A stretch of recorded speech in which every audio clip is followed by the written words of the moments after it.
What's up, guys, and welcome back to a brand new episode of the NeoVintage podcast. I'm Jabril, and I'm here with Steve. Hope everyone's doing well out there. And for you guys who have never seen the show before, we're just two guys that like to talk over the biggest stories in gaming, but we always like to start with what we've been playing. So, Steve, what you been playing? Yeah, so slight change up. Finally threw some new games into the mix. So one thing that I finally played, obviously from your recommendation last episode and the world's recommendation for the most part, I finally picked up Deathloop. Yeah. I've been playing, Arcane's little Deathloop. A huge Arcane fan. I know you are as well. You replayed the Dishonored games. And I was always kind of half and half. I didn't know if I wanted to wait till Game Pass, and I saw the mechanics of the game. I wasn't sure. I really don't enjoy the super roguelike extent of certain games. But there's a lot of things I'm really liking about it. I finally picked, again, I'll be honest, I picked it up for $10 at GameStop, brand new. Amazing deal. But which is, killer deal. So, and I've spent a few hours with it. And at first, it wasn't jiving with me. I don't like big, heavy tutorials. And those first 2-3 hours of Deathloop is every time you push a button, there's going to be a menu showing you a tutorial of something or explanation. I think there would have been maybe a better streamlined version of that. Again, I'm not a developer, I'm not a designer, so it is what it is. I just don't think it was the best way to teach you all these mechanics. Like, so much is thrown at you so quickly. But I do like the more, not linear, but I guess more direct process of it, where I usually have an idea of where to go later on in the game, especially when you start getting your abilities that can transfer from day to day and the story starts falling into place. So I do enjoy a lot of that. I think, mechanically the game was just a little off for me at first. I do think that like some of the shooting was a little just wonky, and a lot of that reminisces from like Dishonored, where just attacks didn't hit, a bullet didn't hit. I'm pretty sure I would stealth and I'd be caught. I do have, there's still some of these, small glitches and bugs that need to be fixed, that they've been there since launch and they've been getting better, but like I'll be walking and just magically the enemies will just know I'm behind a wall without any sort of issue, where just like everyone gets alerted. But I do like the openness of like the creativity of killing it. I'm in the process now where I think I need to kill one more person. Again, I don't know how this all unravels, but out of all the people I need to kill, there's one I need to kill, and I would have killed everybody once, and then I guess I can start formulating how to do it all in one day. So I'm enjoying a lot of it, and again, small gripes with it, but nothing that I was just like overly down about. Again, could use some improvements in a world that we got a Deathloop 2 or some sort of sequel. I would really like to see that game, because again, I think seeing this formulated a little bit more sculpted out would be really cool to enjoy. So I'm having a lot of fun with that. I'm hoping to beat that soon. I don't know how long the game is really, but I am hoping to hopefully come to a conclusion with Deathloop soon. I see why people may have chose it as their game of the years. I don't agree with that necessarily. I can see why, but we've played a lot of games this year, and a lot of things have been better in many aspects when you go feature to feature. But really liking it. I'm enjoying it. Two little indie games I've been playing, semi-indie games. So one is Death's Door, just came out on Game Pass. I've been playing that. I'm very, very, very early in. I want to say I'm maybe 2 hours into it, where I'm just sort of still getting the mechanics. And obviously, this is another game that people have been preaching about as their like game of the year. Playing as a little Reaping Crow to get things done. Very, very 2D top-down Zelda-esque, which really got me. I do like the fast-pacedness of it. I like that it's like 5 minutes, you're already fighting a boss, getting the controls down really quickly, where it's not like a lot of back and forth. At the moment, again, I don't know if that changes, but it's a nice little game. I do enjoy it. These are the kind of things I really like Game Pass for, where I get these small like snippets of games, and I get to try it, and I either really enjoy it like Death's Door and I want to proceed with it, or or I don't, which is always a mixed bag. So that's all I have to say on Death's Door. I will be playing that more, obviously. I'm so early on where it's like I don't know what else the game has to offer. A game I played a slightly more than Death's Door was Nobody Saves the World, which also was a Game Pass drop. This was from Drinkbox, I believe Drinkbox Studios. And this one's a weird one. That's a weird. I enjoyed Drinkbox most of their games. So this is a weird one, dungeon crawler in a sense where I don't know if for anyone who doesn't know, it's you basically play as a nobody who gets the abilities to transform into different creatures and beings and have different abilities. Like you become a rat and you have to poison people and chomp them. Then you get a different ability as a swordsman and an archer. And I'm not sure what the overall story is just yet, but just the small gimmick of the game kind of keeps me entertained. I know later you apparently get to like cross abilities and cross your different transformations, which is pretty cool. I like where that is going with it. I just need to see it a little bit more out. But again, these are those small games that I like taking breaks. We have a big year of games coming ahead of us, so these small ones that kind of break it up and give you just a different perspective is really cool. Art style is kind of cute. It looks very kiddish at the sense of it, but as always, there's always more to the surface. More under the surface to the game, so it's interesting. So I like that, and I suggest people check that one out. Again, especially it's on Game Pass, so why not? The last thing, again, it's been a big Game Pass week for me. The last thing I've been playing is Rainbow Six is Extraction. I believe that's what it's called, right? Yeah, Extraction. It was Quarantine before. Yeah, Extraction. This one, not so positive on. So I've been playing this. I played a couple hours last night. I want to say about 4 or 5 actually. I kind of got into the groove with it. I tried playing it solo. Very, very difficult and kind of boring playing it solo, in my opinion. Was able to get on there with my brother, and the game, man, just feels so incomplete. In a sense that content sure is there, but microtransactions, you have them all up in your face. The progression system is very, very slow because they want you to spend money on microtransactions. A big Ubisoft usually does this, but not to this extent. So I was really surprised it was there. This is a more fleshed out version of the sort of outbreak mode that came to Siege a couple years ago. It's a more expanded version of it. Tom Clancy must be rolling in his grave constantly because this game, you have aliens with guns on their arm that shoot lasers. You have aliens who can sense you. The mechanics are there. The gameplay is Siege, so if you did not enjoy Siege gameplay, you won't enjoy this gameplay. They're very slow, methodical. You die in a hit or two. The aliens literally take 2 hits and they will kill you, where they take a couple shots to the head, unless it's an exploder. There's a lot of mechanics I do enjoy. I do like the overall, you get a squad, the different characters you can choose. And when you get downed in one, instead of just immediately dying, you self-cocoon yourself, basically. And then the players who do leave can come back to the stage and try to save that character.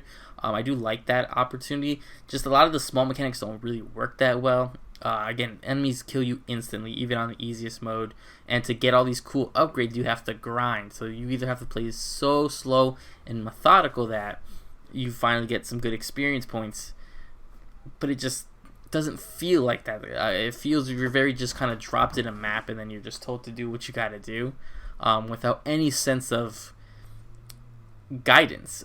Especially a game that's supposed to be so military. No one has any guidance. They're very generic on, do this, find this, and extract this, or kill this alien, or don't kill this alien, get it to this specific point. And it all makes sense in a way, but it's a Game Pass game if I've ever seen it. There's a reason Ubisoft, before launch, dropped the game's price to $40, because this is a glorified mode being forced almost to be a full game. That's all I have to say on it for now.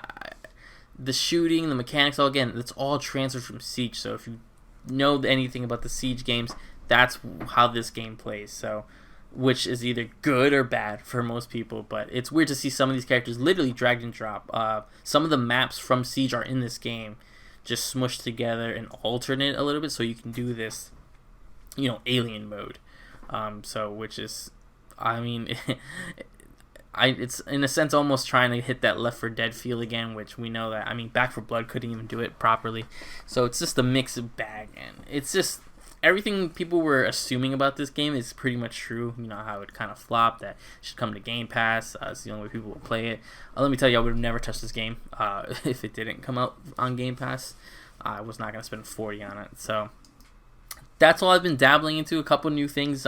Nothing really wild to come home. I know the big games are on the horizon. No pun intended, but they're out there about to come. So it's exciting. So what have you been playing? What have you been up to? Yeah, I mean, I guess I can kind of pick up from where you just left off. I very, very lightly played Extraction myself. I played, well, I think just a tutorial, to be honest. I played for maybe 15, 20 minutes. Not really my cup of tea. I didn't even go deep into the game because I already knew it was not going to be my cup of tea. So at some point I might actually dive in and just see. But I already know that I'm not into the multiplayer thing to begin with. I don't really like Siege like that. I'm not really into tactical shooters to begin with, so there's nothing about this game that I think is going to resonate with me. But I do want to give it a try. I mean, it's on Game Pass, so might as well. But yeah, overall, I haven't been playing a ton. I've probably, for the most part, just honestly been pretty burned out from playing a ton of stuff. I went back-to-back on a lot of games, and I was hitting that Dishonored pretty hard. And so at this point, I'm kind of exhausted. And I know a lot of games are coming in February, so I've kind of just taken some time to catch my breath a little bit. But that doesn't mean I haven't dabbled with a couple of tiny things. So I have been playing a little bit of my Switch OLED to play some of the new N64 games. I'm still, chugging along a little bit on Paper Mario, having a fun time with that. And then Banjo just dropped on OLED, so I gave that a little switch, or a little bit of a play. And it's Banjo-Kazooie, if you like Banjo. But I mostly want to see how things look and perform on the N64 service. For the most part, I haven't had any issues with Paper Mario or Banjo. For right now, the only games I think really I experienced issues with were a little bit of Super Mario 64 and more so with Zelda. But other than that, everything else seems to perform pretty well. I also played Death's Door. I am way too early in it to speak definitively on it. I played probably less than you have, maybe an hour at the very most. So I don't have much to report, but from what I've played, I like it a lot. The only thing that I would have an issue with is, and it has nothing to do with the game, has to do with where I'm playing it. I would probably prefer playing this on Switch, to be honest, just because of the form factor. Absolutely, yeah. So other than that, other than the platform in which I'm playing it, I have nothing but positive things to say about it. And then the third game I played is I finally picked up Ruiner on Switch. And it went on crazy sale. I think it was less than $5 online. And I know you had mentioned it sometime back for me to go check out. And so I finally was able to get it on Switch. I could totally see a lot of the concessions they made to get it running on Switch. To be honest, I could just sometimes you can, even if it's the first time playing, I can kind of look at the cutscenes and look at the assets, and I'm like, I could totally see a much more higher resolution version of this existing on PlayStation, Xbox. That's probably a little bit more smoother to play, but they did a pretty solid job, and I love the way the reds of this game kind of really pop on that OLED screen. So that was a really cool experience, and it reminds me a lot of what I'd say is probably a combo between Dead Nation meets Mr. Shifty. I don't know if you remember Mr. Shifty. Yeah, I do. And that's kind of the vibe I get with it, and I love the cyberpunk atmosphere. Interesting story so far. I'm not deep into it. Like the weapon choices. I still feel like I'm trying to get a hold of how to play it effectively, and I'm doing fine. It's I'm progressing fine, but I feel like I'm still sloppy. So I'm still trying to figure out how to properly get it. And again, twin stick shooters are not always the easiest thing to jump into.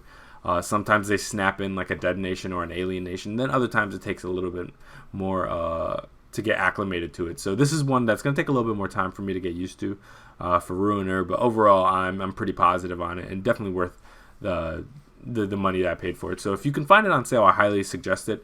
Recommend it. Additionally to what Steve's already talked it up really quite a bit. But yeah, Ruiner is really, really solid. So for the most part, yeah, that's all I played. And also I got my plates on my PS5, which I've been more excited about than the games probably. And you haven't gotten yours yet, right? Not yet. I did order the black ones. I saw you sent me the photos, obviously, of the black ones. I've seen a lot of people put those red maroon ones up as well. Yeah, the really cosmic nice. Red or something like that. Yeah, they look nice. Yeah. And I've been watching a lot of videos about it. I was watching videos kind of the day that mine hadn't arrived yet, and yeah, I was just super hyped to put them on, and then I the day before I actually took my white plates off, and just so I can like dust and everything, so when the black ones arrived, I can pop them right in, and yeah, no, they look amazing. And what I like about it most is just the matte look. But the thing is, it's so subtle, the midnight black, that when I put it back on my shelf and I had it next to my Xbox and I kind of just took a look at it, it definitely just looked the way that a PS5 probably in my mind should have always looked. It doesn't look like a modded PS5 or something changed or anything like that. It looks super standard. Like it immediately snapped into like a very regular looking console, to the point that if I snap my white ones back on right now, it'd probably look off, to be honest with you. The only thing at this point is that I really need those black JoyCons to match it. Right now I have 2 white JoyCons. And the other colors look really cool. I'm definitely a pink guy, but I don't personally like the pink that they included in that set personally. Like it's closer to like a neon pink, and it reminds me a little bit of the pink that like the Switch has, that I just don't like that pink, or that salmon, or whatever you want to call it. The purple looks beautiful, that red looks beautiful, so of course I'm conflicted. I'm like, at some point I need to upgrade again and get a different color, but who knows what'll be out by that point. But and you said you ordered black, right? I ordered the black one. All right. Only the red's out though, right? Red and black. Only the black and red are out. I do kind of like that powdery blue. I oh yeah, the blue. Yeah. There is that. I used to have my DSi. Used to be that kind of powdery blue color, so I reminisces a little bit about it. But you know, I will end up probably having multiple, especially if they start doing collector's editions of them, or specific designed ones. I will probably end up getting a few of these plates. Yeah, for sure, and yeah, it's just interesting to see that. I'm actually surprised from Sony actually releasing multiple colors at the same time, because I expected, as many did, to eventually get the plates announced. But I thought they were going to do black, and then maybe over time like a red, or but to have like multiple at the same time, and to actually have like a Galaxy theme around it, that's actually pretty cool. And yeah. I don't know how difficult they are going to be for people to get, but I would imagine they're probably going to be easier, because there's no chipset there, so there's nothing to kind of it's all plastic. Yeah, it's nothing to constrain production or anything like that. So for anybody who's able to get their hands on a PS5, I'm sure these will be somewhat readily available. I got them off of PlayStation Direct, because that was the place that was taking pre-orders at the point that I had ordered them, and I hadn't seen the Amazon link up at that point.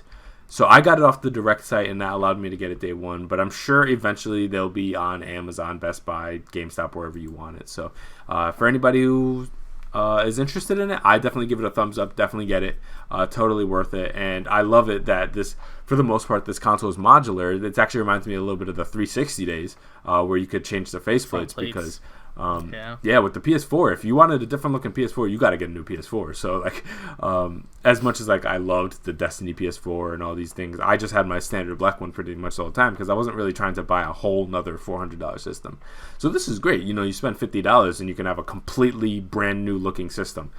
So even if your existing plates somehow, I don't know how they would happen, but if they got like worn down or whatever, you have plenty of options of where to switch that up and make it look different. And at this point, my only major critique of the PS5's visual performance, or visual look at this point, is the fact that center is that kind of gloss, and that just is a dust magnet or a fingerprint magnet, especially because the outside is matte now, so it makes it stand out a little bit even more. But when you turn it on, you have that white or blue glow on the black. It's like, oh my god, it's just beautiful. So I'm very happy about it. Yeah, I'm excited. I'm excited to definitely get in on it. And so I just checked right now. So they're exclusively available through PlayStation Direct. Oh, I didn't know that. Until February 18th. It says available everywhere else. Available elsewhere on February 18th. So Amazon probably is going to be their biggest option. So. Oh, okay, got you. Yeah, so keep your eyes open. But yeah, I can vouch for the PlayStation Direct. They were fast. It was inexpensive. It was free shipping. So no complaints there. Yeah. Cool. All right, so we can jump into the stories, and we're just going to kick it off with the biggest story of the week that everybody's been talking about. So let's just jump in, and there's lots to talk about here, so I'm going to break it up, and we'll just kind of discuss things point by point. So to start, following reports, Microsoft has now officially announced that it has acquired Activision Blizzard in a deal valued at nearly $70 billion. This is Microsoft's biggest acquisition in history of any type and is the biggest gaming acquisition in history by a huge margin. So nothing even really comes close with the Bethesda and everything.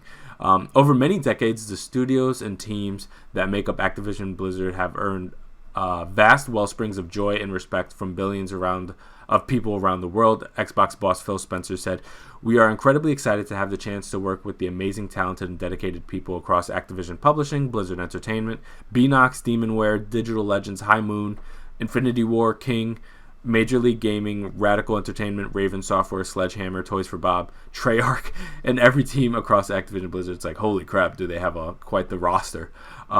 Until the deal closes, which is projected to happen around Microsoft's 2023 year, our fiscal year, which is July 2022 to June 2023, Microsoft and Activision Blizzard will operate independently. Microsoft said if and when it does go through, the Activision Blizzard team will report to Spencer as the CEO of Microsoft Gaming, which, from what I understand, is a promotion. Or at least a brand new position being given to him. So that's I guess congrats to Phil Spencer. Spencer said Microsoft will add as many Activision Blizzard games as we can to Xbox Game Pass for PC and console, including new games and catalog titles. Spencer went on to say that buying Activision Blizzard will help accelerate our plans for cloud gaming. Activision Blizzard games are enjoyed on a variety of platforms, and we plan to continue to support these communities moving forward, he said. Sony stock reportedly took a $20 billion hit after Xbox announced that it's set to acquire Activision Blizzard, so this is having massive ripple effects across the gaming industry. And as detailed in a report by Bloomberg, Sony Group Core shares reportedly fell by 13% in Tokyo on Wednesday, just a day after Microsoft announced its $68.7 billion deal with Activision Blizzard. And I'm sure we're going to see a lot of stock moving stuff around over the next few weeks amongst multiple companies, I'm sure. As per the report, the drop itself is the largest single fall in Sony stock since October 2008, but that will recover. Again, these people are a little bit fickle, so things rebound like crazy too. So yeah, this is a really interesting story. I'm sure we both have tons to say, but I just want to start overall. What do you think about this acquisition? Do you think it's a good idea, bad idea? And yeah, what are your overall thoughts with it? Yeah, so when this news broke, I didn't know how to really even take it in. I remember staring at it, refreshing, and just reading it, and I'm just staring it in my face. I'm like, it's a random, I believe it was a Tuesday. It was like a random Tuesday morning. You're just gonna drop this button. Same thing they did with the Bethesda deal. But and then I had to sort of dissect it. I had to look at it in different ways. When you look at it in a company business type of way, there's some nervousness of monopoly and stuff, which I do think is a slight overhype of it. I do think that the government and all these business bureaus are gonna start definitely having Microsoft on watch, because they are buying such large companies for so much money. But again, I have nothing to do with that. I don't have stock in Microsoft. I don't work for Microsoft. I have no business with Microsoft in that sense. As a privileged gamer, as someone who has multiple consoles, we dabble in, you and I dabble in all the ecosystems, all these games. Obviously, it's good for us in a sense. When we look at the I call it the Game Pass lens. This is gonna just stuff Game Pass with things. Think of the whole back catalog of things that Activision has licensed to, not has licensed to. You and I, who are big Call of Duty campaign fans, not necessarily the multiplayer, but you and I enjoy the campaigns. I like to dabble in the zombies if they do it that year. This is a godsend, because we will never buy another Call of Duty game again, because for $15 we can play the campaign basically in a weekend and we're good to go. In that selfish sort of my wallet sense, this is going to be a fantastic thing for us to have all these games from all these studios just day one on Game Pass. And I know that's not to praise this deal or take away from this deal.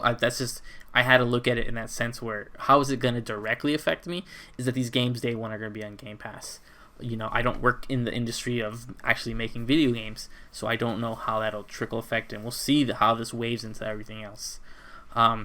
Obviously, as a huge Sony fan as well as a PlayStation fan, it was slightly worrying. I was like, again, I do have both systems, but in a sense where I can't get past the fact that we will live in a world where we don't know if this is possible.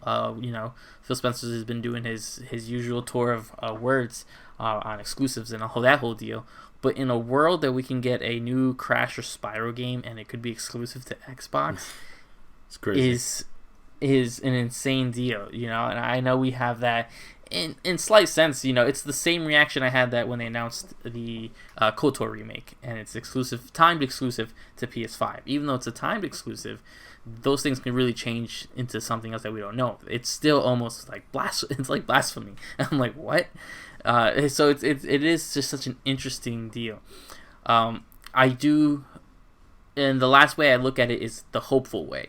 Activision Blizzard, obviously, and King included, is obviously we know what's been going on. We've talked about it here. We see reports constantly about what's been going on with, especially we'll get into it a little bit later with Bobby Kotick.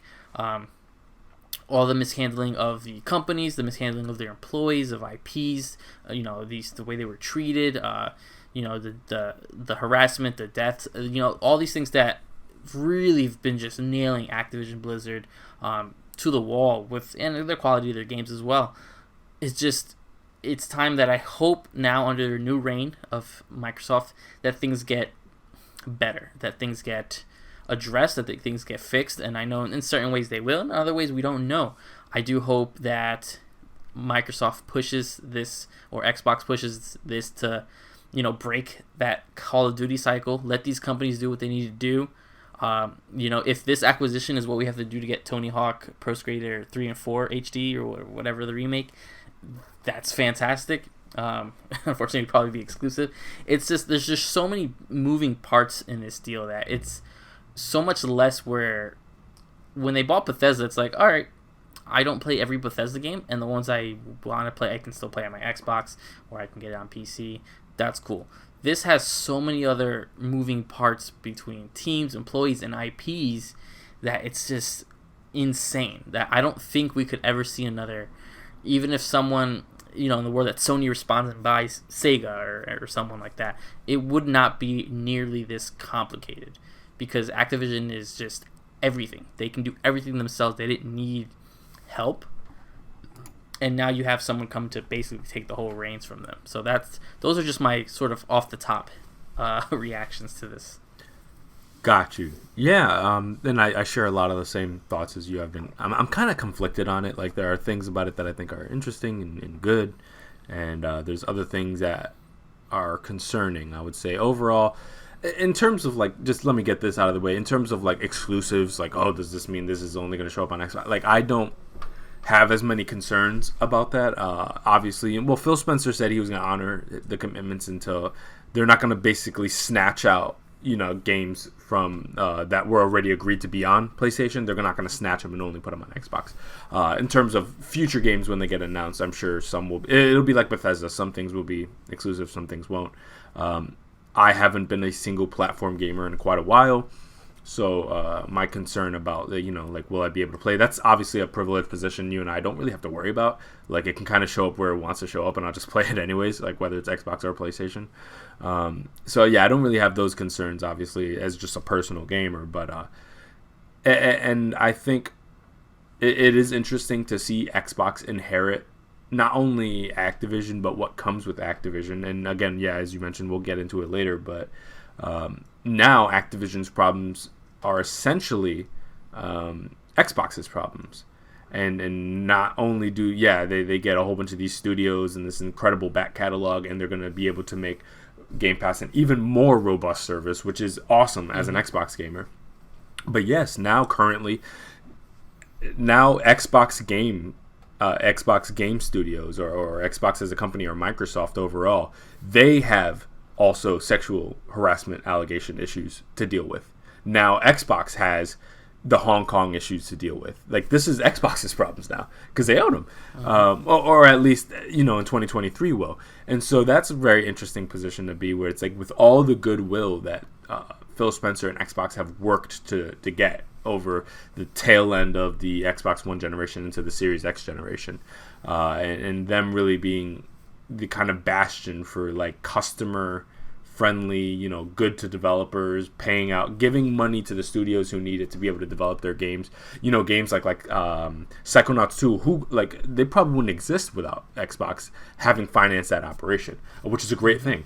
And so to see basically them inherit, so in many ways Xbox being kind of the better received or better PR company, inherit the ones with the worst possible PR in the game industry possible currently, is going to be very interesting to have that kind of attached to your name now, where like, yeah, whenever you see that Activision Blizzard logo, you're also going to see the Xbox logo right next to it. So Activision Blizzard Xbox, there we go.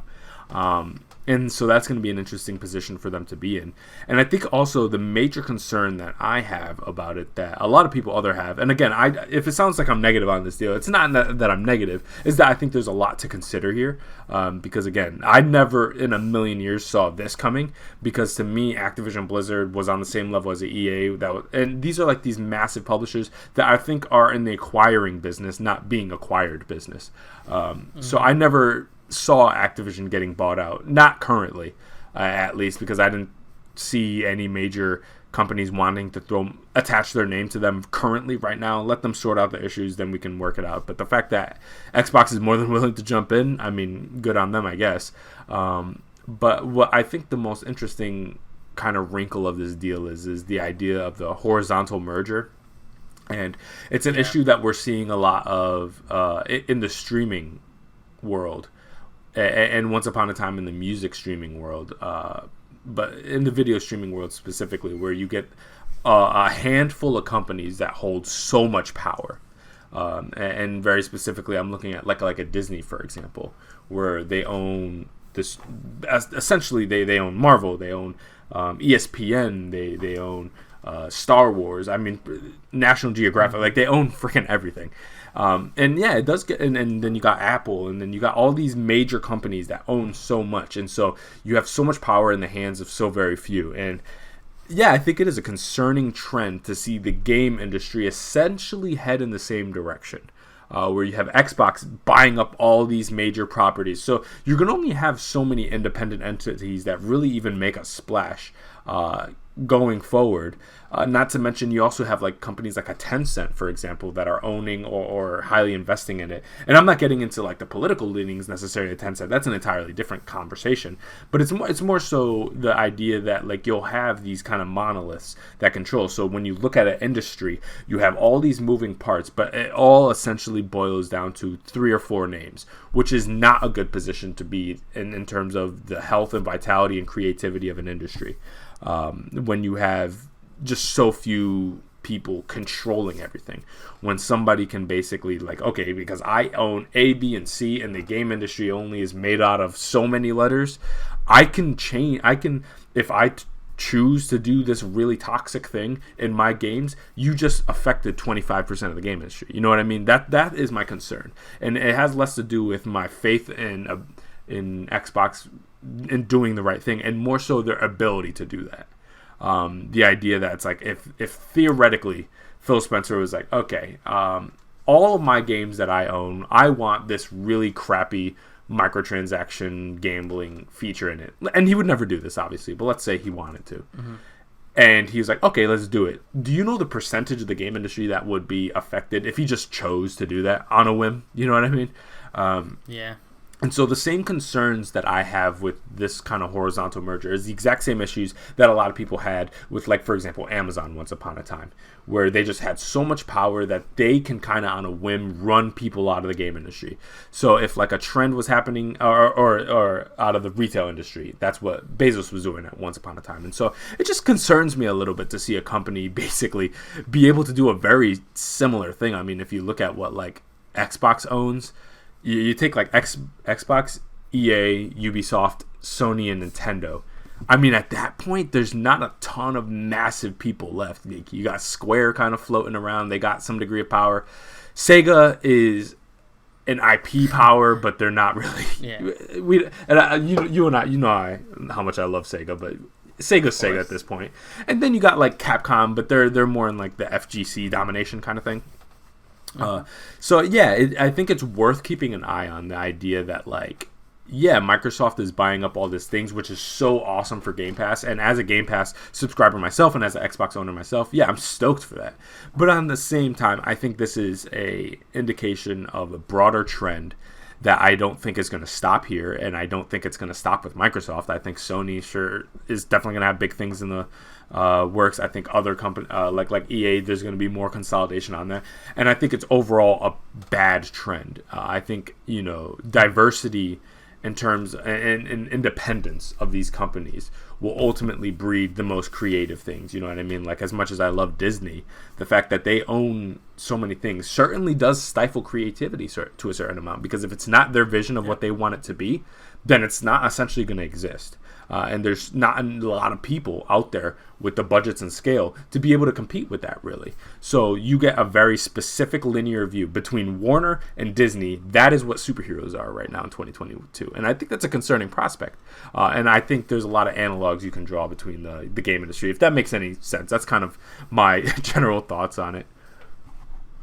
No, absolutely. It is, when you start looking at the whole thing and like how much power they have.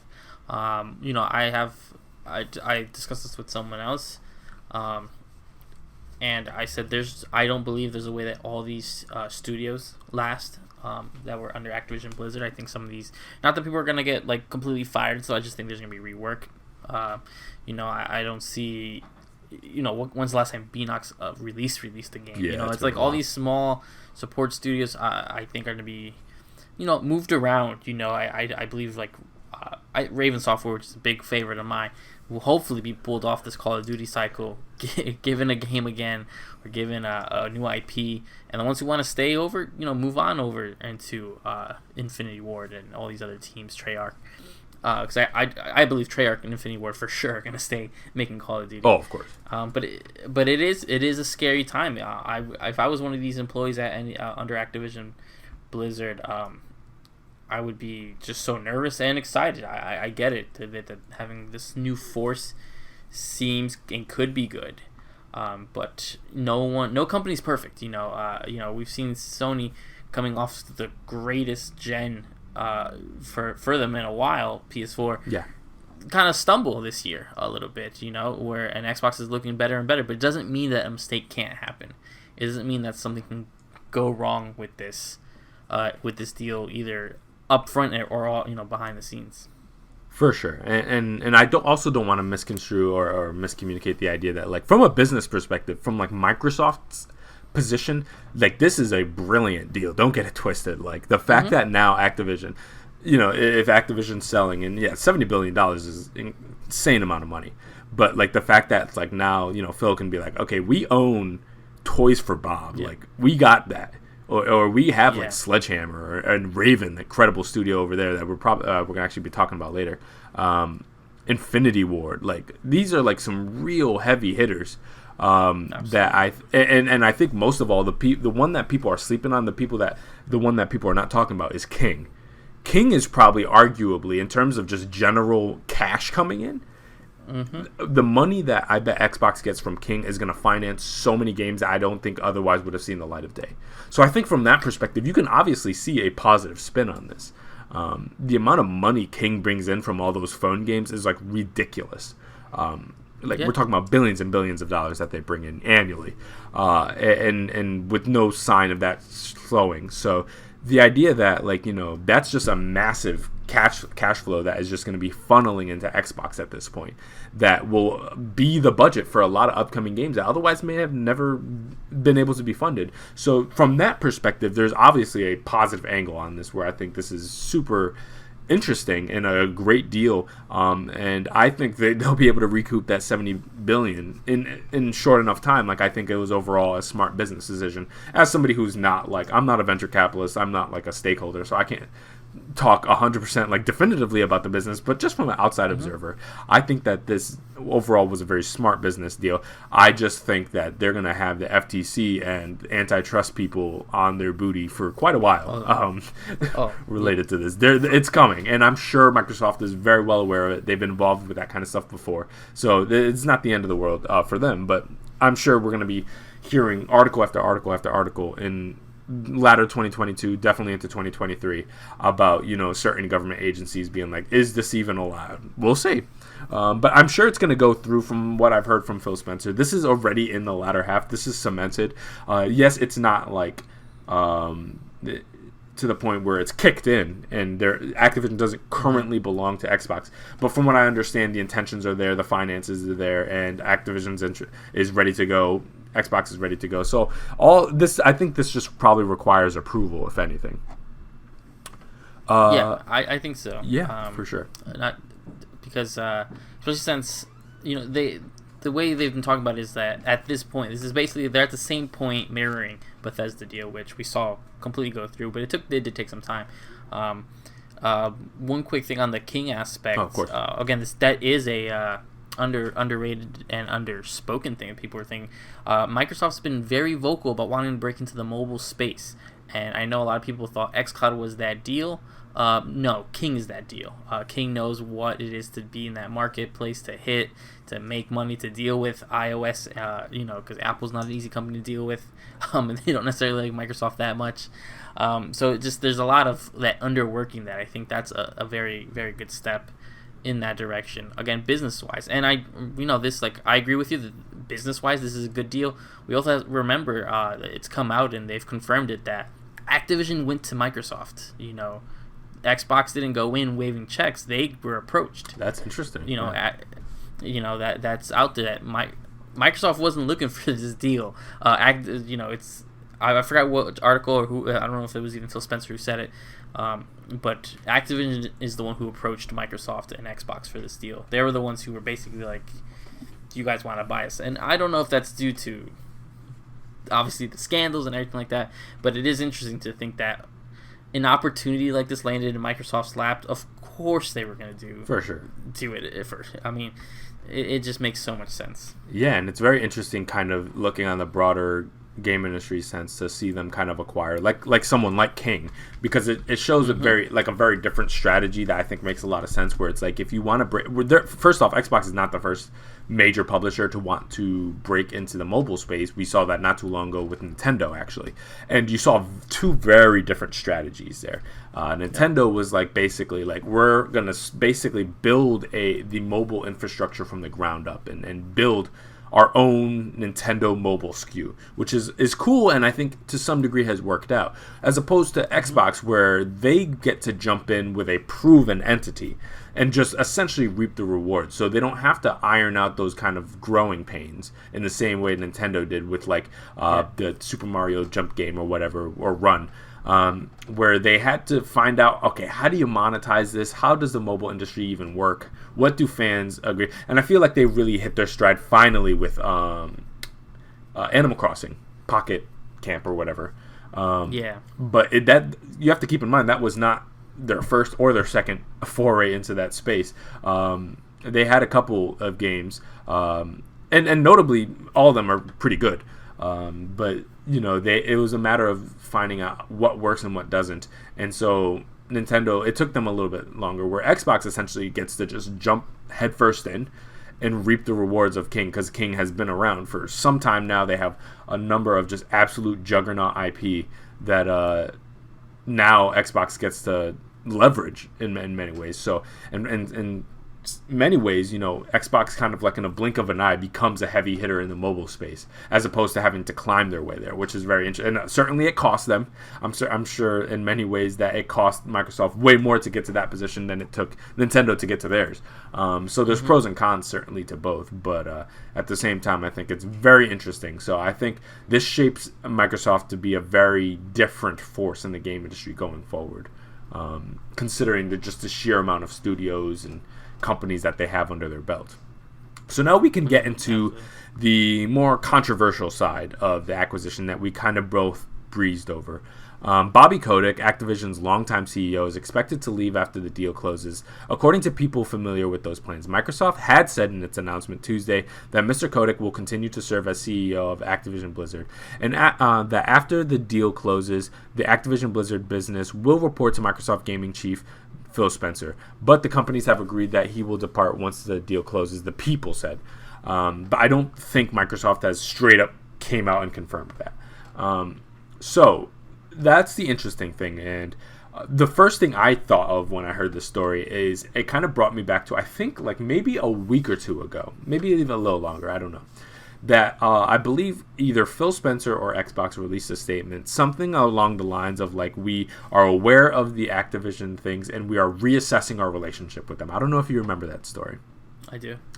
And so, obviously, and I'm not the only one to think this, it was hilarious to see them, basically, their idea of reassessment was to buy for $70 billion. I am. You're mine now. Yeah, so I was like, well, they reassessed it, I guess. And so that is very interesting. And so me, kind of as an outside observer, so I don't think there's any stranger. I've been not playing Activision games for a bit now.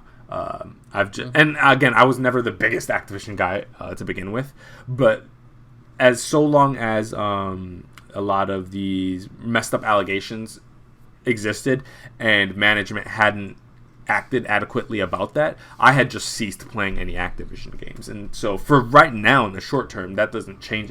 Microsoft acquiring them doesn't change anything for me personally. But I was like, okay, so you guys, Phil Spencer made it clear that he does not stand with the approach that Activision was taking with these allegations, the kind of hostile environment that they had created and just all the toxic workplace stuff and abuse scandal. But so with this acquisition, I was like, okay, so this is the time for them to really stand on their morals and make it clear that, like, we are not rocking with this at Xbox. So the natural thing they would do is purge leadership, I think, is the most common sense thing you could do. If you really are about it, if you're really going to stand behind your words, personally, I would think, okay, Kotick's gone. If I was Phil Spencer. And so the fact that they did not immediately come out and dismiss Activision and say, okay, so when it came time to really stand on it, I think they kind of buckled a little bit, and they played into the corporate stuff. And the kind of sad reality is Bobby Kotick, being the slimy, nasty dude that he is going to get a stupid big payout when he steps aside as CEO. Knowing the corporate world, knowing severance packages, and knowing the whole, we agreed upon mutually that it would be in the best interest, you know, the corporate jargon. And so that's going to be kind of sick to watch, where it's like Xbox is going to have to, or not even going to have to, but they made it clear that they're going to straddle the line where they're going to be on the side of creators and the side of justice and the side. But when it really comes down to it, don't worry, everybody's going to get paid. Stakeholders, don't get too scared. CEOs, don't get too scared. We're not stepping on any toes. You're going to step aside real quiet. Step aside. Nobody. It's not going to be anything dramatic. You're going to get a nice couple million. You're going to be sitting on it. So guess what? You get to create the toxic work environment. You get to F over all these people. You get to release these disgusting statements. And guess what? Here's a couple million on it. Don't worry about it, bud. Just tap you on the little booty, go along your way, you're fine. And that's the kind of sick thing about it, is like, I felt like if they really stood on the side of, and again, I don't mean to make it like Phil Spencer is the one guy that makes every decision for this company. Obviously, there are a lot of people involved in this operation, in this acquisition. But I thought this was an excellent opportunity for them to really come out. And it's like, okay, now that Activision is part of Xbox, we will make it clear that abuse will not be tolerated. Anybody related that had any connection to that stuff is gone. In a statement. I want to see that in a statement. I don't want to see it some silent, like, you know, hush hush money, you're gone type of thing. Posts. Yeah, like, I want to post about it. Like, we at Xbox do not stand for this. And it's clear that Activision has not taken the steps necessary to address these issues. So we're going to address these issues as the owners of them now. So as of this date, when we are actually making the calls for this list of people are gone. Or anybody, and hey, if you don't want to put out the names, okay, fine. These positions that have related to this thing, or anybody who had any relation to these controversies, are gone.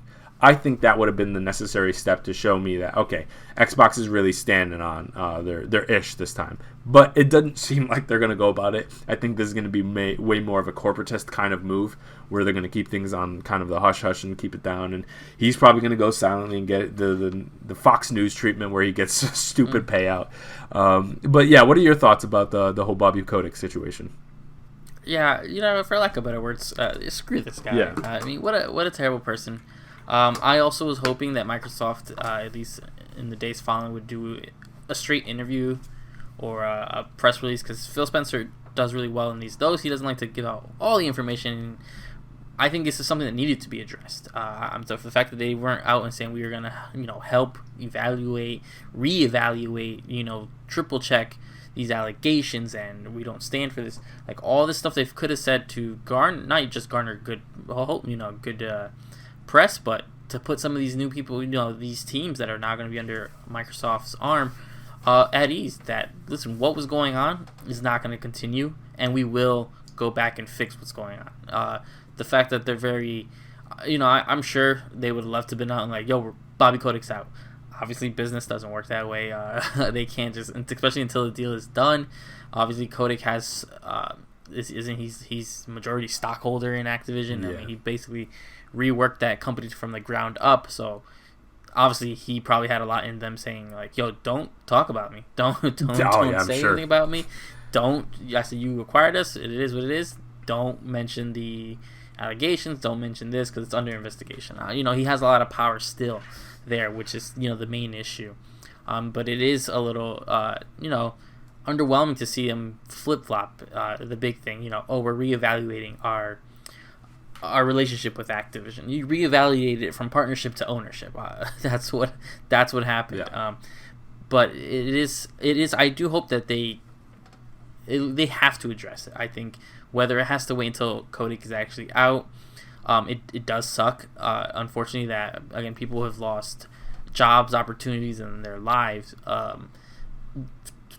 because of this man. And he's going to walk away with more money than most of us will ever see in our lives. And he will literally not have to do anything else for the rest of his life. Undeserved. No, not undeserved, but, not in the right way. He caused a lot of pain. I mean, you gotta remember, he literally threatened to make someone disappear. It's the wild stuff that he will be getting away with. And I do hope that in one way or another that he gets his, due justice, and that someone puts him up against it, and justice is served for the victims. It just hurts that this is probably gonna be so public in a sense that we're gonna know when he leaves. I hope they do not do a weird post where, as of today, Bobby Kotick's no longer. We thank him for his. No, don't do that. Oh, that's coming. Do that. I do know it's coming because it's probably be an agreement. Because again, for him to finally sign off and resign, he's probably gonna make that part of the contract to go agreement. Like, make it seem like it's fine. That's messed up. It's really messed up, unfortunately. So, again, I hope that a lot of this is addressed. I hope mainly the victims and all that stuff is addressed, and that Microsoft triples down on the on that all this is unacceptable. That is not correct, and it will not stand. So that's what I want to see from Xbox and Microsoft. Yeah, most definitely. And for this one, only time will tell. So I guess we can kind of leave it there. And then lastly, we have one more kind of part of the story that Phil Spencer actually did an interview with the Washington Post. And so he kind of avoided talking about the future of the ongoing blockbuster franchises like Call of Duty and World of Warcraft under Microsoft.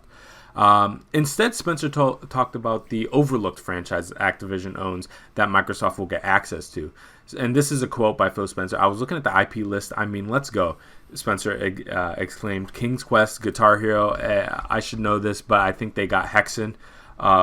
And so this is really interesting. So he's really, obviously, anybody who knows Phil Spencer is really into kind of those like low-key hits from back in the day, and then finding ways to give them a little bit of light. I always appreciated his love of kind of like older gaming. As somebody who also in YouTube, we love ourselves some retro games as well. And for you guys that don't know, Hexen is a very interesting game that he mentioned. that a friend of mine actually had on PlayStation 1 back in the day, I believe.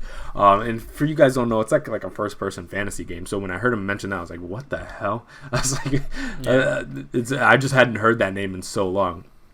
Because I think that came out in like 95, 96, something like that, like a long time ago. And so I was like, look at Phil. But yeah, so that's really interesting. That's actually kind of pretty exciting to hear from like a retro gamer standpoint, that he seems to be most excited about kind of the sleeper hits that Activision owns, that the dormant series, and less so the massive, active franchises that he had. Again, of course, I'm sure stoked about the idea that he owns, Call of Duty specifically, but the fact that under all that, there are these other franchises of things that he loves from back in the day that now he has the ability to push to get active again, which I think is an exciting thing. So what did you think about this point? Yeah, what a name drop when he brought up Hexen. I was like, Hexen? And I was like, which was, I believe, Raven Software. And I think it did some work on that too. I'm like, wow, he's going deep with it. But, the IP situation itself is a big one that we haven't discussed yet. And this is where, like, the positive starts, like, there's so many ups and downs with this. Because, I mean, Microsoft has a lot of capable teams, and now they can hopefully start moving some of this stuff around. We just got a Crash Bandicoot game, but, Spyro 4 was put on ice. We're not really sure what happened with that. That game was all but confirmed. We leaked artwork and official artwork, so we don't know what happened with that exactly. So it's like, hopefully Microsoft does a little of this, because this is a lot of IPs. I mean, you're talking about the Blur series, you're talking about all the Hero, DJ Hero, Guitar Hero, all those games. Hearthstone, World of Warcraft's a huge one. I would love to see a reboot of the Prototype series, which I think is slightly underrated. Singularity, if we can get that back as in HD. I know they own they own the IP to like the old Tenchu games. They no longer have the Tenchu IP, but getting a sort of HD remix of something like that would be interesting. But it is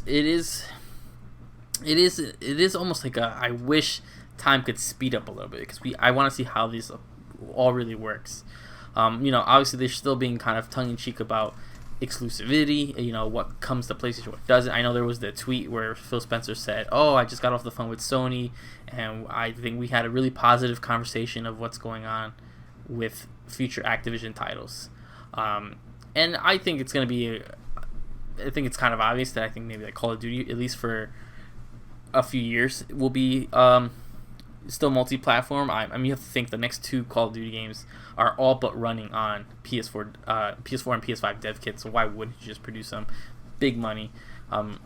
It's just so weird, it's there's so many unknowns about this. What are you going to start doing? How cross IP can we pull, a Spyro game or a Crash game and give it to someone else on it, give it to Rare, or Rare doesn't do those kind of games anymore, but it's interesting to see what goes on with it, and that's all we have to say about that. It's just such an unknown moment where I could see it go both ways, where they don't do anything with these titles. Microsoft's not always the best. They're just kind of getting in that groove of reviving things. Perfect Dark, everything we saw in Rare Replay, they're just starting to slightly tap into that.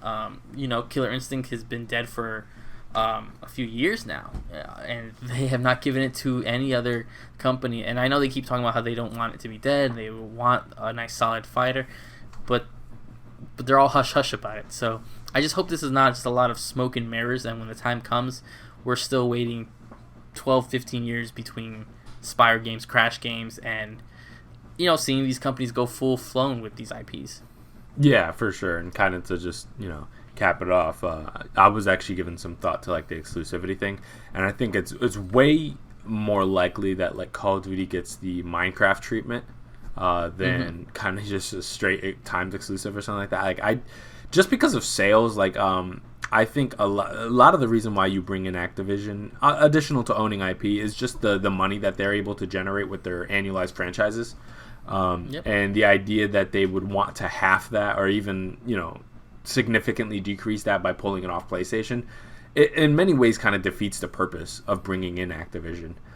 Because sure, you move Call of Duty solely to Xbox to some degree. Yeah, more people will buy Xboxes or exist in that ecosystem to some degree. But I think it makes a lot more sense to just have the exclusives with the many other pieces of IP that you own at this point, and just leave the annualized stuff alone for the most part. I think they can draw people into Xbox without significantly impacting the cash flow. And that's the problem is, Call of Duty is a moneymaker. And so I doubt that they want to impact that at all. However, it is also worth noting, and some people have made note of this on social media, that Call of Duty means a lot of different things to a lot of different people. And so Call of Duty on PlayStation can mean Warzone always being present everywhere.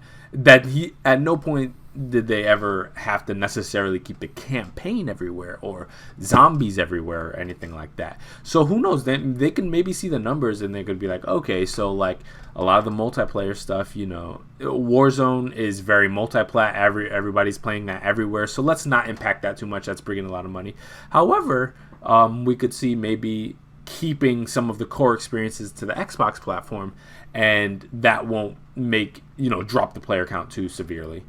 Maybe that we could see kind of like a half and half approach like that. So it's like if you want the full Call of Duty experience, come to Xbox, but Warzone will be everywhere. Maybe your standard kind of multiplayer team deathmatch thing might be on PlayStation as well. Maybe that's maybe one way to go about it. But I had seen that online that people had mentioned Warzone. I hadn't thought about that, where it's like they could say like, hey, we are not pulling Call of Duty off a PlayStation, take off all the Call of Duty and just leave Warzone, and technically Call of Duty's still on PlayStation, so it'd be petty, but it'd be an idea.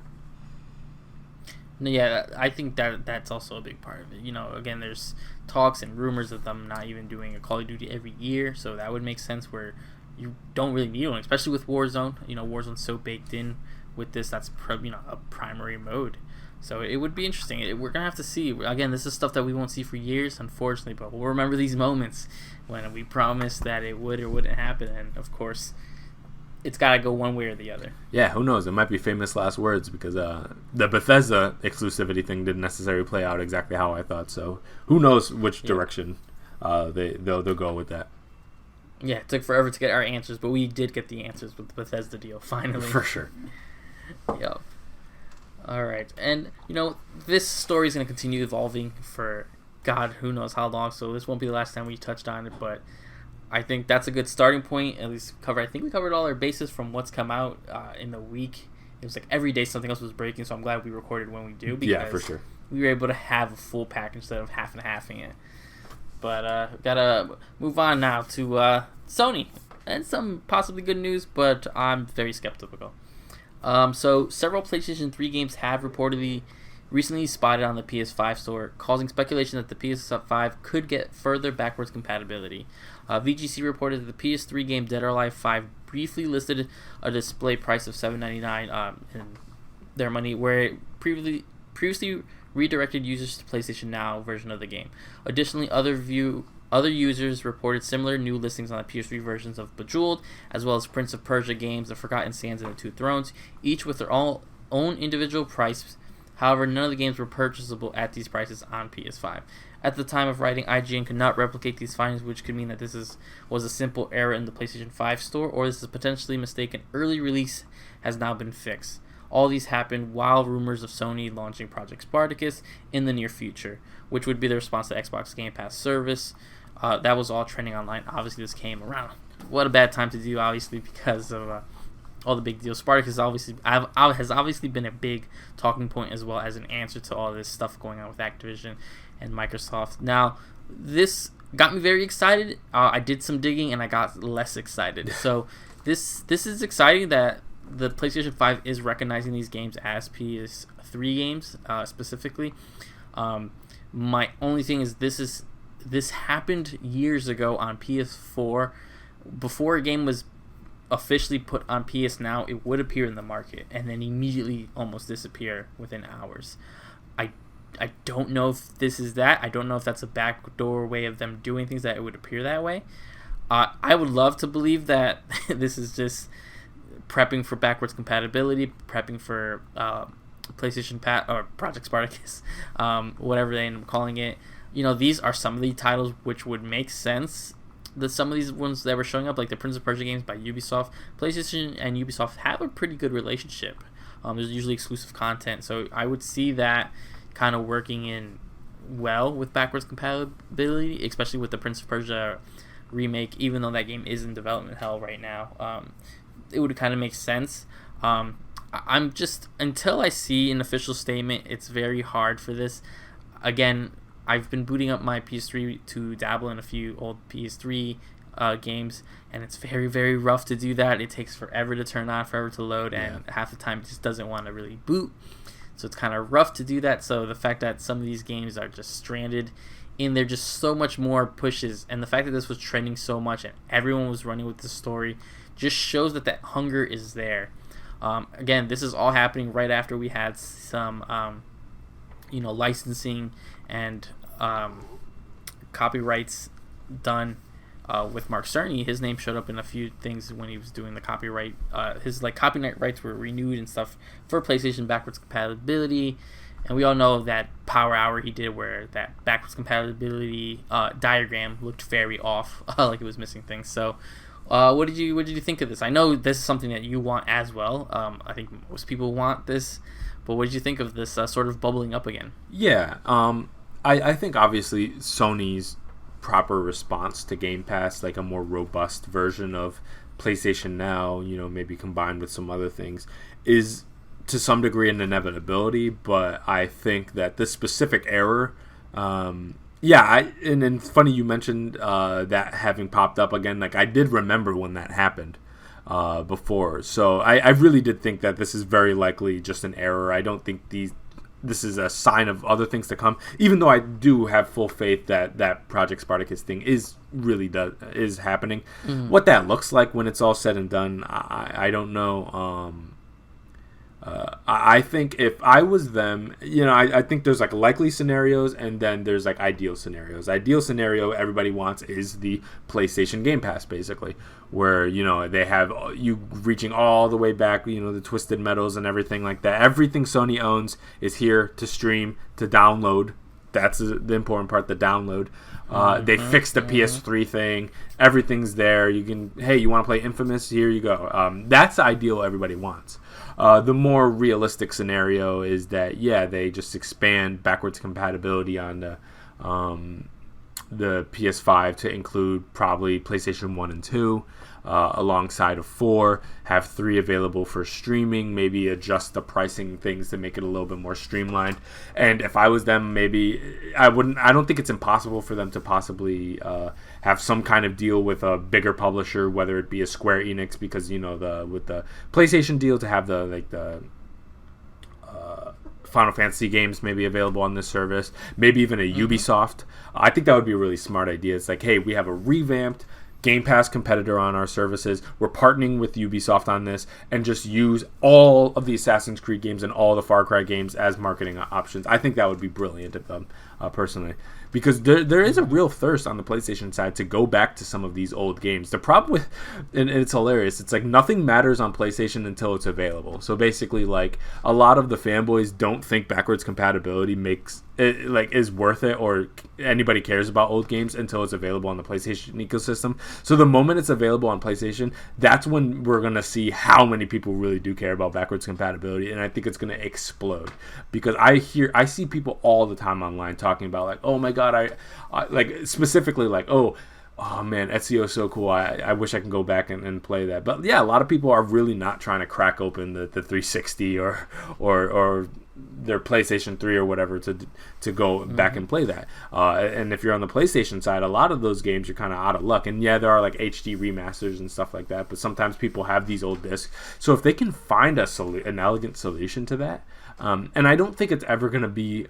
I mean, that's the thing. It's ideally, we'd love for them to replicate what Xbox did. So it's those existing PS1, PS2 discs you have, put them into your system and they work. That would be amazing.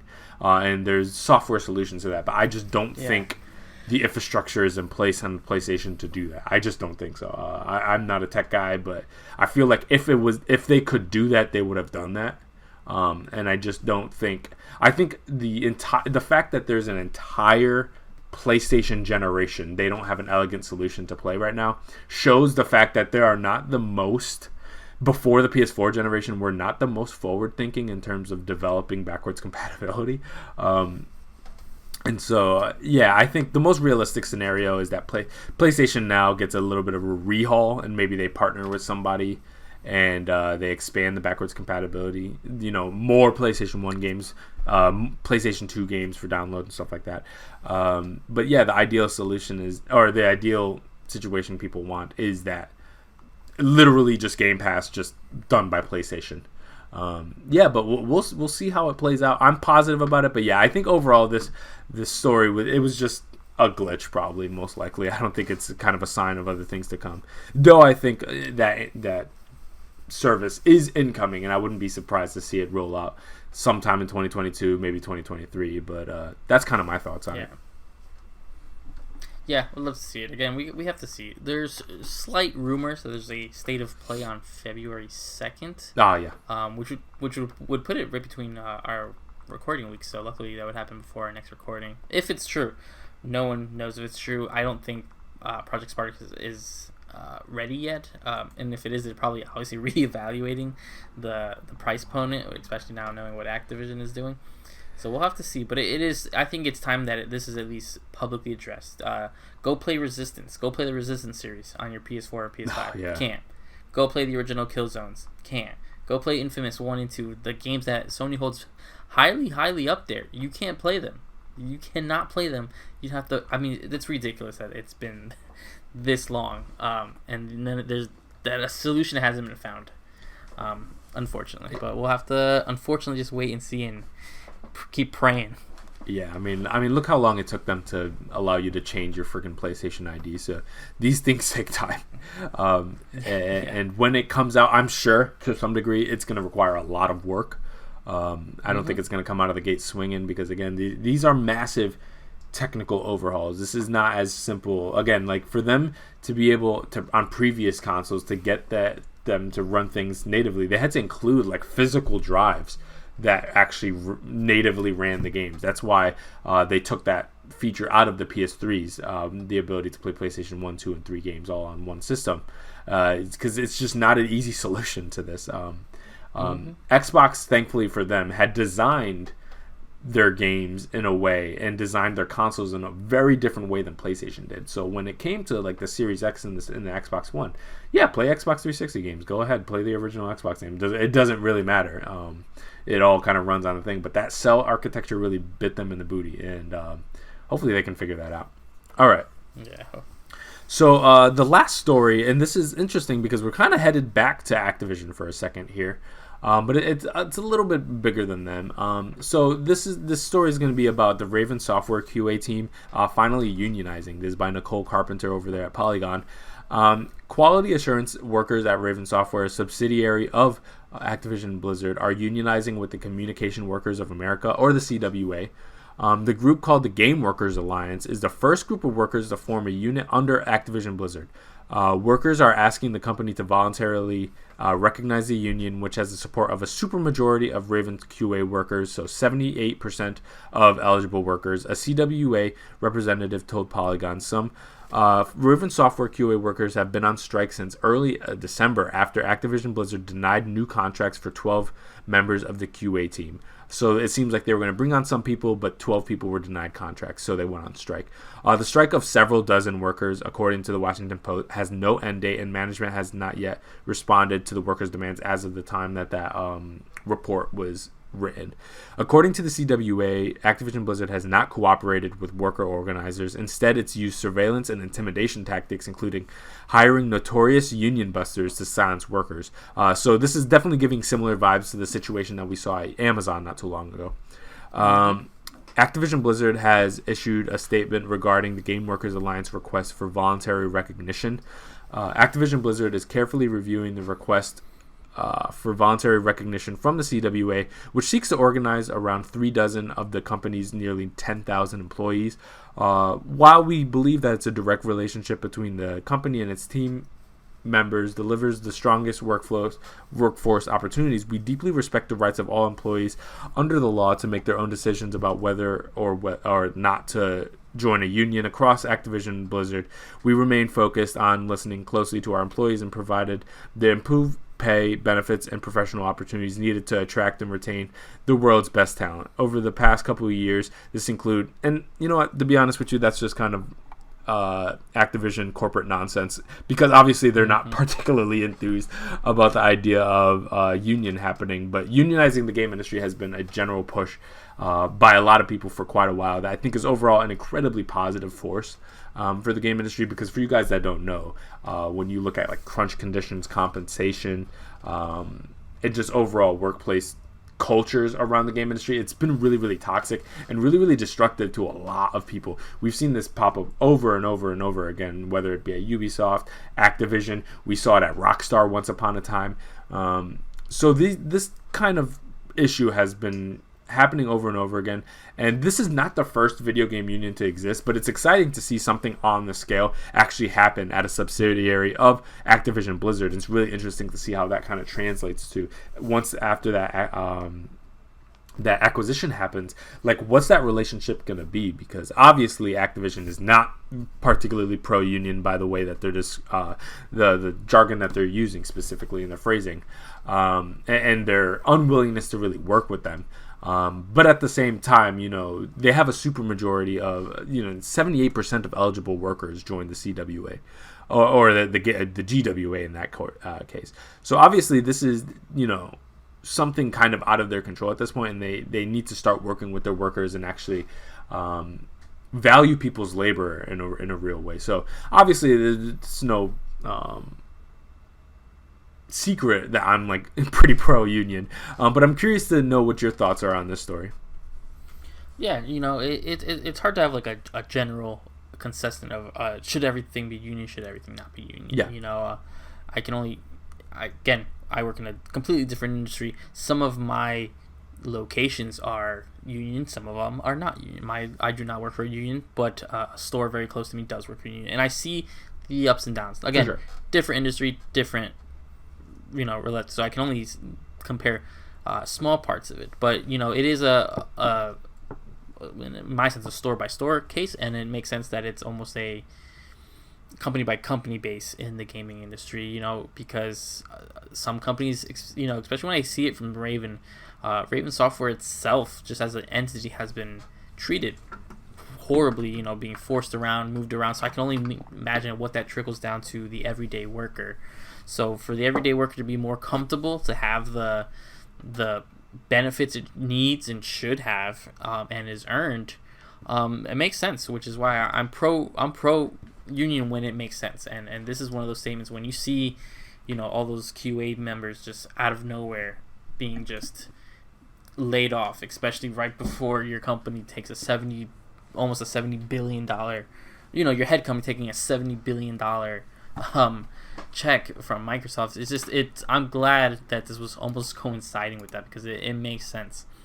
Because these are, they're not asking for they're asking for, to have their time and their work, maximized and respectfully put in. So it makes sense in that absolute, and so that's why for, this situation, I'm very pro for it.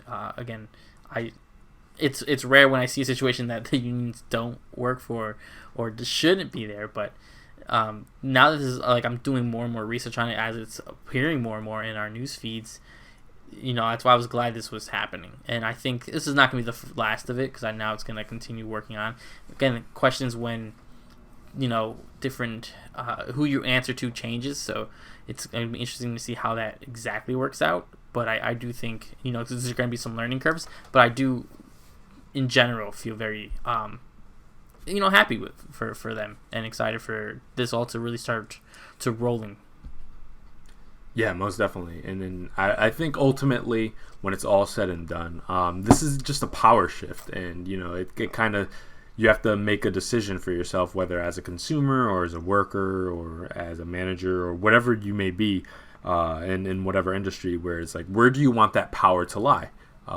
in the hands of the owners, the managers, the capitalists, or the workers. That's just kind of the main conflict that has existed for. I mean, this is not a new struggle. This is not the first time we've seen the industry going through this, and it's just long overdue for the game industry. And so, it was an inevitable conflict, but especially in the inevitability of this conflict was only hastened by the level of exploitation by a lot of these decision makers in this industry. There was a lot of exploitation, a lot of devaluing of the worker. And the lives and the labor of the workers in the game industry. So every time, for every person that was done wrong over, the decades that this industry has existed, they only hastened this happening right now. So in many ways, for all the people making decisions at these companies and who the owners of these companies and the managers at these companies that are upset with the general push towards unionization of the game industry, in many ways they have no one to blame but themselves. Because,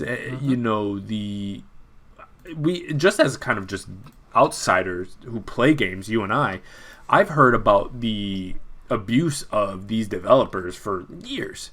And that's from an outsider perspective. So imagine about the people who are going through this, in the late 70s at Atari and stuff like that. And until now. So this was an inevitability. And I think this is by no means going to be the last time we hear about a major game company going through this. And in many ways, I think overall it should be welcomed, because I think overall it's going to come down to just worker respect. And this is, in many ways, the way that games have been developed in a mainstream sense at these AAA studios have been a very disrespectful process. Dehumanizing the ridiculous hours, and the fact that the compensation in many ways never really lined up with that, where these people would work, dozens and dozens and dozens of hours, giving up pretty much everything of their life to sleep at these studios and develop these games to get this insane level of scrutiny, to earn no money on the back end, really, all for them to be fired the moment that the game is out, and then have to scrounge up and look for jobs at another studio and just go through that process for years and years on end with the hope that they're able to climb a little bit up the corporate ladder and make decisions themselves and actually stay at a studio. Like, that's really the reality for so many game developers at these major studios. And, I think it's about time that this gets shaken up and that a lot of that power is seized from these people who just exploit people and are actually put in the hands of the exploited. So overall, I think it's a positive thing. That's kind of just my take on it. No, I completely agree. All right, guys. So quite the heavy show today. A lot of stuff with the Xbox, Activision, PlayStation stuff. So quite a heavy show. But yeah, I'm excited to see what the next stuff, the next show contains, because I'm sure there's going to be a lot of developments over the next couple of weeks. Even just about the Xbox, Activision stuff. I don't forget about last we hear about it. I think by the end of today, we're probably going to have new developments related to that story, because it's an ever evolving thing. Most likely. All right, guys, so we'll see you guys in 2 weeks, and I hope you guys enjoyed the show. This is Jabril, and I am here with Steve. Hope you guys enjoyed. And we'll see you guys then. Bye.